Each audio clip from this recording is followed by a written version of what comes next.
Hello people, welcome to my channel. Hey it's Rupesh. ఈ పాటికి మీకు thumbnail చూసి అర్థమైపోయి ఉంటుంది ఏంటి ఈ వీడియో అనేది. ఇది వచ్చేసరికి అఖండ 2 రివ్యూ అనమాట. ఇది కంప్లీట్గా నా పర్సనల్ ఒపీనియన్ నేను షేర్ చేసుకోవాలనుకుంటున్నాను. ఈ వీడియో స్టార్ట్ చేసే ముందుగా ఎవరికైతే మనోభావాలు అవి దెబ్బతింటాయి అనుకుంటారో ఈ వీడియోని అయితే సింపుల్గా స్కిప్ చేసేసేయండి. మిగతా వాళ్ళు ఎవరైతే చూద్దామని అనుకుంటారో వాళ్ళకే ఈ వీడియో అనమాట. మెయిన్గా కంటెంట్లోకి వస్తే అఖండ 2 మూవీలో మూవీ స్టార్ట్ అవ్వంగానే మనకి అఖండ పార్ట్ 1 గురించి కొన్ని సీక్వెన్స్ అయితే చూపిస్తారనమాట. సింపుల్గా మూవీ అంతా కూడా ఒక సీక్వెన్స్లో వెళ్ళిపోతూ ఉంటుంది స్పీడ్గా. మనం ఈ అఖండ 2 మూవీ అనేది ఒకవేళ నో లాజిక్ పరంగా అయితే చూడాలనుకుంటే మీకు ఖచ్చితంగా నచ్చుతుంది. ఎందుకంటే అక్కడ ఉన్న బీజిఎం, తమన్ కొట్టిన బీజిఎమ్స్ కానీ, లేదా బోయపాటి డైరెక్షన్ కానీ, బాలయ్య బాబు చేసిన యాక్టింగ్ కానీ, కొన్ని ఎలివేషన్ సీన్స్ కానీ అన్నీ కూడా టాప్ నాచ్ ఉంటాయి అన్నమాట.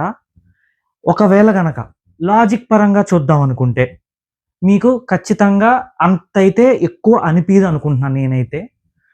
నేనైతే నో లాజిక్ పరంగానే చూశాను. సో అందుకని నాకైతే బాగానే ఉందని అనిపించింది. ఖచ్చితంగా అయితే 1 or 2 టైమ్స్ అయితే మూవీ అయితే చూడొచ్చు. ఇంకా కమింగ్ టు ద పాయింట్, మన బోయపాటి శ్రీను గారు డైరెక్టర్ అండ్ హీరో బాలకృష్ణ గారి కాంబినేషన్ అయితే ఎప్పుడు ఎవర్ గ్రీన్ కాంబినేషనే, అది మాత్రం తక్కువ ఎప్పుడు కాదు. అయితే ఈసారి ఏమైందంటే బాగా హైప్ ఇచ్చేయటం వల్ల ఎలివేషన్ సీన్స్కి ఎక్కడో కొంచెం తగ్గినట్టు అనిపించింది. ఇంకా ఓవరాల్ ద స్టోరీ చూసుకుంటే జస్ట్ గో విత్ ఫ్లో టైప్లో మూవీ అయితే అలా ముందుకు వెళ్ళిపోతూ ఉంటుంది విత్ తమన్ మ్యూజిక్. మూవీలో చిన్న బాలయ్య క్యారెక్టర్ గురించి చెప్పాలంటే ఈ అఖండ 2 మూవీలో అయితే చిన్న బాలయ్య గారి క్యారెక్టర్ అయితే చాలా తక్కువ డ్యూరేషన్ అయితే మనకు కనిపిస్తుంది. ఓన్లీ ఒక ఫైట్ సీన్ అండ్ ఒక item song, something item song అయితే పెట్టారనమాట. ఇంకా హీరోయిన్ పరంగా వస్తే కనుక అసలు ఈ మూవీకి హీరోయిన్ అవసరం లేదు, ఏదో ఫార్మాలిటీకి పెట్టాలని చెప్పి అయితే పెట్టారనమాట.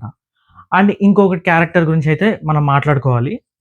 చిన్న బాలయ్య కూతురు క్యారెక్టర్ గురించి అయితే మనం చెప్పాల్సి ఉంది. ఆ క్యారెక్టర్కి కొన్ని ఎమోషన్ సీన్స్ అయితే ఉన్నాయన్నమాట. అయితే ఆ ఎమోషన్కి తగ్గట్టు ఆ అమ్మాయి అయితే సెట్ అవ్వలేదైతే నాకైతే అనిపించింది.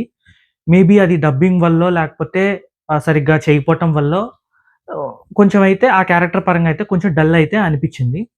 విలన్ క్యారెక్టర్ అంటే ఆది పినిశెట్టి క్యారెక్టర్ గురించి అయితే మనం మాట్లాడుకోవాలి. ఆయన క్యారెక్టర్ కూడా ఏదో విలన్గా ఉంది, ఏదో కొన్ని ఫైట్ సీన్స్ ఉన్నాయి కాబట్టి అయితే ఆయన ఉన్నాడు.